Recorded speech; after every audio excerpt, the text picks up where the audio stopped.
વડાપ્રધાન શ્રી નરેન્દ્રભાઈ મોદીએ વિકાસની રાજનીતિના પાયા પર રચેલી સર્વાંગી વિકાસની બુનિયાદને ગુજરાતની જનતા જનાર્દને મુખ્યમંત્રી શ્રી ભૂપેન્દ્ર પટેલના નેતૃત્વમાં દ્રઢ વિશ્વાસ મૂકીને વધુ ઉન્નત બનાવી છે।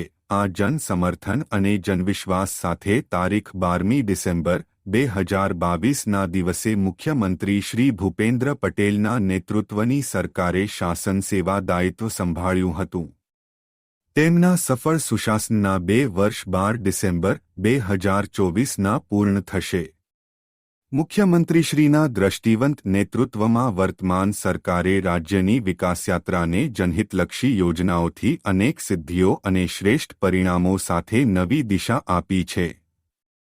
વડાપ્રધાન શ્રી નરેન્દ્રભાઈ મોદીએ વિકસિત ભારત 2047 માટે 4 મુખ્ય સ્તંભ ગરીબ, યુવા, અન્નદાતા અને નારીશક્તિના સશક્તિકરણ માટે વિશેષ ધ્યાન કેન્દ્રિત કર્યું છે। મુખ્યમંત્રી શ્રી ભૂપેન્દ્ર પટેલ અને ટીમ ગુજરાતે પણ વડાપ્રધાનશ્રીના આ વિકસિત ભારત 2047 સંકલ્પને વિકસિત ગુજરાતથી પાર પાડવાની નેમ રાખી છે।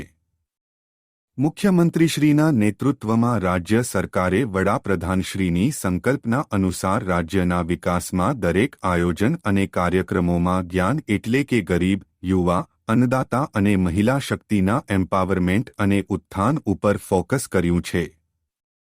શ્રી ભૂપેન્દ્ર પટેલના દિશાદર્શનમાં રાજ્ય સરકારે 2 વર્ષના કાર્યકાળમાં સેવા, સંકલ્પ અને સમર્પણ ભાવ સાથે પ્રજાકીય સુશાસનની જનજનને અનુભૂતિ કરાવી છે। મુખ્યમંત્રીશ્રીના નેતૃત્વમાં રાજ્ય સરકાર તા 12મી ડિસેમ્બર ગુરુવારે તૃતીય વર્ષમાં પદાર્પણ કરશે। તે અવસરને પણ જ્ઞાન આધારિત વિકાસ ઉત્સવ બનાવવાનું બહુઆયામી આયોજન કરવામાં આવ્યું છે। મુખ્યમંત્રી શ્રી ભૂપેન્દ્ર પટેલ અને રાજ્ય મંત્રી મંડળના મંત્રીશ્રીઓ વર્તમાન રાજ્ય સરકારના 3જા વર્ષમાં મંગળ પ્રવેશ અવસરે આ જ્ઞાન આધારિત વિવિધ કાર્યક્રમોમાં સહભાગી થવાના છે। મુખ્યમંત્રી શ્રી ભૂપેન્દ્ર પટેલ સેવા, સંકલ્પ અને સમર્પણના 2 વર્ષ પૂર્ણ કરીને તૃતીય વર્ષમાં પદાર્પણ અવસરે તા 12મી ડિસેમ્બર ગુરુવારના દિવસનો પ્રારંભ અમદાવાદ મહાનગરપાલિકા દ્વારા નરોડામાં 300 ચોરસ મીટરમાં નિર્માણ પામેલા શ્રમિક સુવિધા કેન્દ્રના લોકાર્પણ દ્વારા ગરીબ ઉત્થાન કાર્યક્રમથી કરશે। મુખ્યમંત્રી શ્રી જ્ઞાનના બીજા મહત્વપૂર્ણ પિલ્લર એવા યુવાઓના ઉજ્જવળ ભવિષ્યની નેમ સાથે સવારે 11 કલાકે ગાંધીનગરના મહાત્મા મંદિરમાં યોજાનારા કાર્યક્રમમાં રાજ્ય સરકારના વિવિધ વિભાગોમાં પસંદગી પામેલા 580 યુવાનોને નિમણૂક પત્રો એનાયત કરવાના છે। મુખ્યમંત્રી શ્રી ભૂપેન્દ્ર પટેલે અન્નદાતાને પ્રોત્સાહન અને પ્રેરણા આપવા ખેડૂત ઉત્પાદક સંગઠનોના સદસ્યો સાથે મુખ્યમંત્રી નિવાસસ્થાને સંવાદ કાર્યક્રમનું પણ આયોજન કર્યું છે।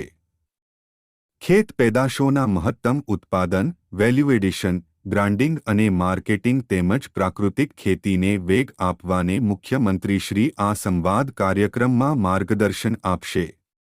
મુખ્યમંત્રીશ્રી ગુરુવારે સાંજે 300 જેટલી મહિલા સ્ટાર્ટઅપ્સ અને ઇનોવેટર્સ સાથે અમદાવાદમાં આઈહ ખાતે યોજનારા એક કાર્યક્રમમાં સંવાદ વાતચીત કરશે। મહિલા ઉદ્યોગ સાહસિકો સંશોધકોને રાજ્ય સરકાર દ્વારા મળેલા પ્રોત્સાહનને કારણે રાજ્યમાં મહિલા સ્ટાર્ટઅપની સંખ્યામાં 5-2નો વધારો થયો છે। મુખ્યમંત્રી શ્રી જ્ઞાનનો ચોથો સ્તંભ એવી નારીશક્તિના શક્તિ સામર્થ્યને આ સ્ટાર્ટઅપ ઇનોવેટર્સ સાથેના સંવાદ કાર્યક્રમથી નવી દિશા આપશે।